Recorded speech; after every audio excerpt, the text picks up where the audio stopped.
Norway. Cultural Presentation Number 2 by Kristen Dearland.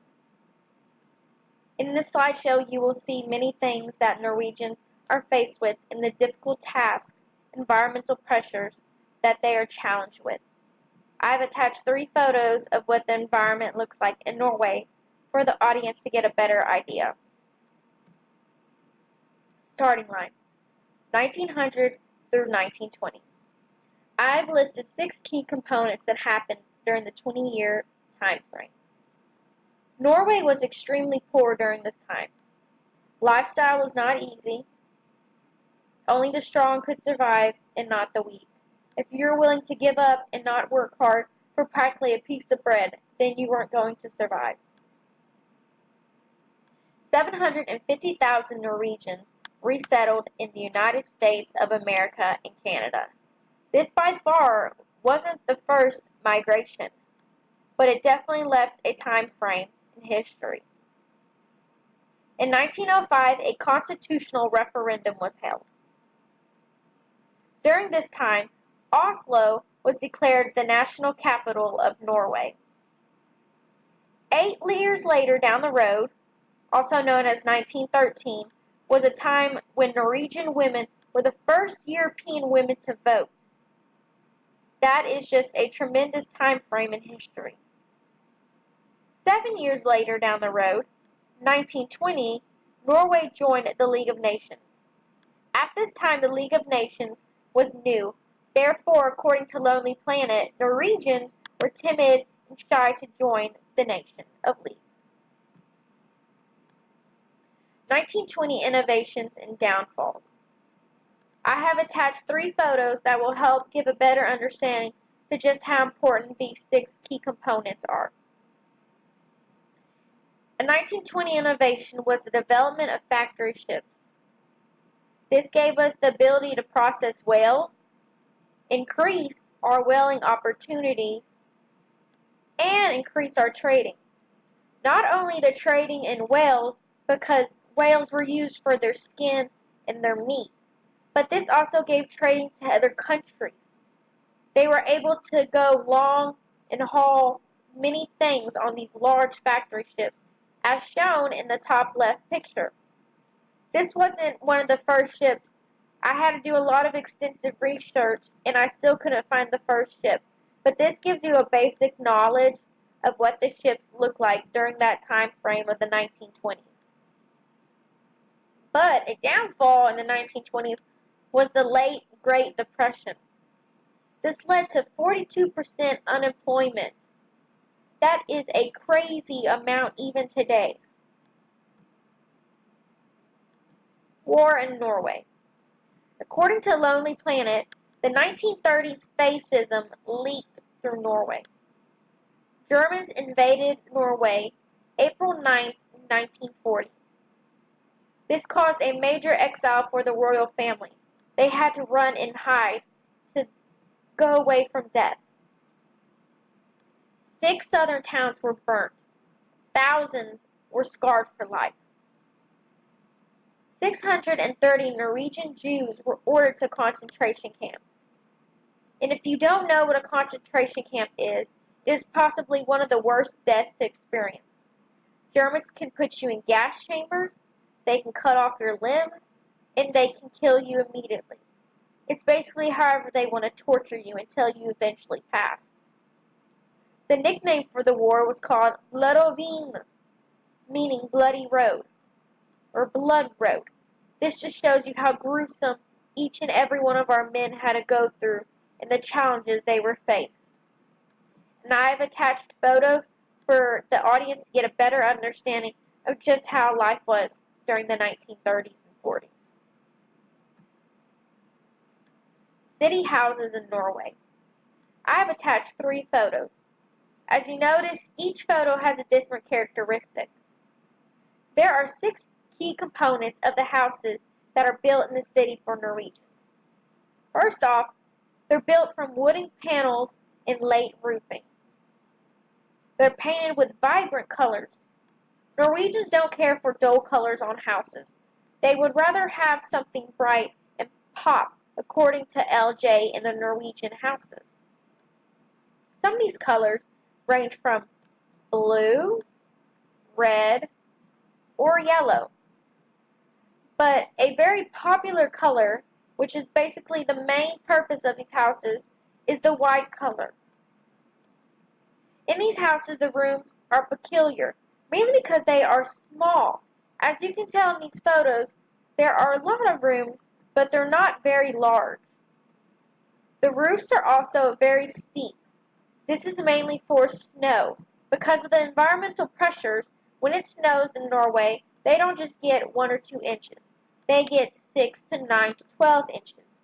So when the snow falls off the roof, the Norwegians come out of their houses, like many other countries, and they scoop and rake the snow to the street, if there is one, for trucks to move. Roofs are made of tree bark, as the one in the top left corner, as you can see the dark implications along the roof line. And as you can see on the top, that is grass. And this is actually a major and key component for Norwegians because the grass on top is a great insulation method. It keeps the house cold during the summer and hotter months and warm during the cold months. And the houses in Norway, as you can tell from each photo, are built from wood. There are no brick houses in Norway.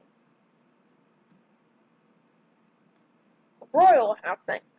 If many of you don't know what this term means, it means for people that live in the country. According to LJ Norwegian Houses, many Norwegians that live in the country are mainly old fishermen cottages, as shown in the top left corner. As you can see, there is a river or a stream that comes by, and the ocean is in the background. That meaning it's close to water supply, which the families can support their family with fishing and any other supply that the river can give. Another great living is the old farmhouses, as in the right picture, as shown. As you can see also, you can see the grass on the top of the roof. But this is probably a summer month because as you can see, the grass is dying. It's kind of a burnt yellow color. And again, with the small windows, the small rooms in the wood. I assume that is a log cabin from the picture. But these houses are very great to live in, but they're miles from civilization. That can range 15 to 30 to 40 to 50. But according to Norwegian Houses, Norwegians rather stay home with their family and enjoy the countryside than stay in the cottages in town. Many that work in town buy the cottages to live during the week so they can come home to their natural residence on the weekend. Many Norwegians live on islands, as shown in the bottom right photo. As you can see, this is an island. All these old fishermen cottages are on the water. As you can see, the docks also, where they dock their boats. But most of these don't have boats. Norwegians aren't a very rich culture. Therefore, they rely on barges. If a barge doesn't come or they don't have a boat, they have to stay there. They cannot perform money or their job. They cannot live their lifestyle unless barges come to pick them. Also, as you can see with all the windows, the smaller windows, that's used for external lights for the dark season, meaning that it's dark majority of the time. These give an insight of the light coming into the house. Culture in Norway. According to Clearly Culture, Norway is a feminist culture. It's distributing roles between the gender, meaning that the mother has her roles of cleaning and caring, and the father has his roles of going out and working and bringing money. Also, it's very modest and caring. Compared to the masculine culture, they're mainly a material-driven culture. They want wealth, they want success, they want money. Compared to the feminists, that is also a key component, but that's not what they revolve their life around. Family is a huge component in the feminist culture. But even though they try to make everything work, the divorce rate is very high for Norway. Out of 43%, the children or Norwegians remain at home. That is until they get a job or they move out or get married. But until then, they will live with their spouses and possibly the parents of the spouses, or other known as the grandparents. The culture of Norway is very, very gay friendly. This isn't a bad thing. It gives homosexuals, lesbians, and gay an opportunity to travel to a new place without being judged. And as you already probably guaranteed know, they're very liberal. Many liberals, as we've seen compared to Republican and Democratic, support these causes. Safety and security.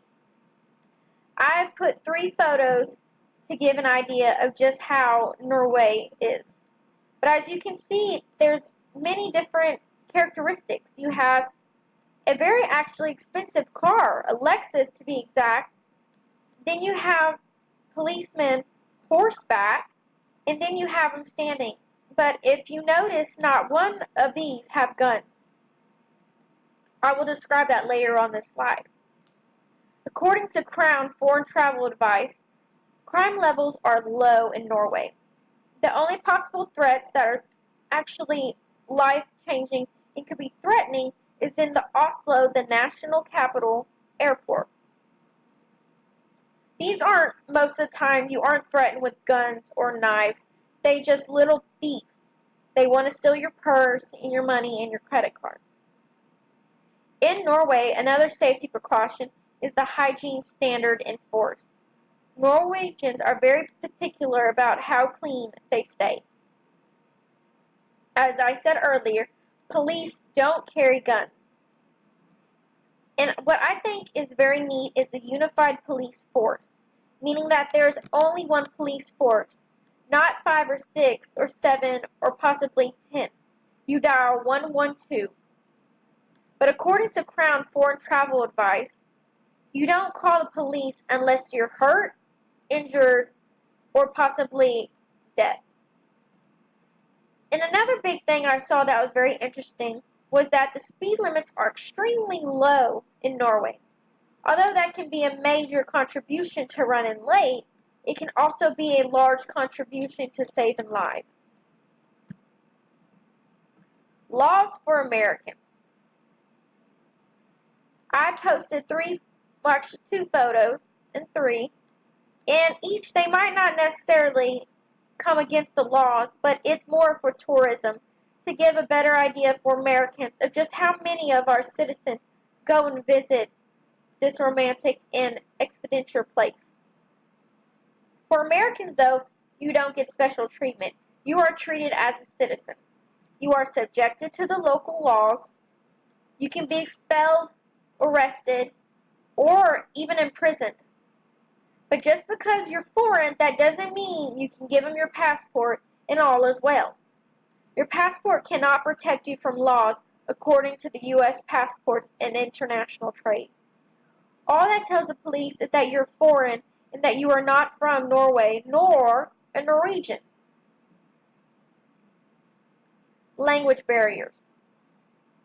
In Norway, it's very unique. They have a Germanic language that's related to the Swedish and Danish. Norwegian is 95% the first language.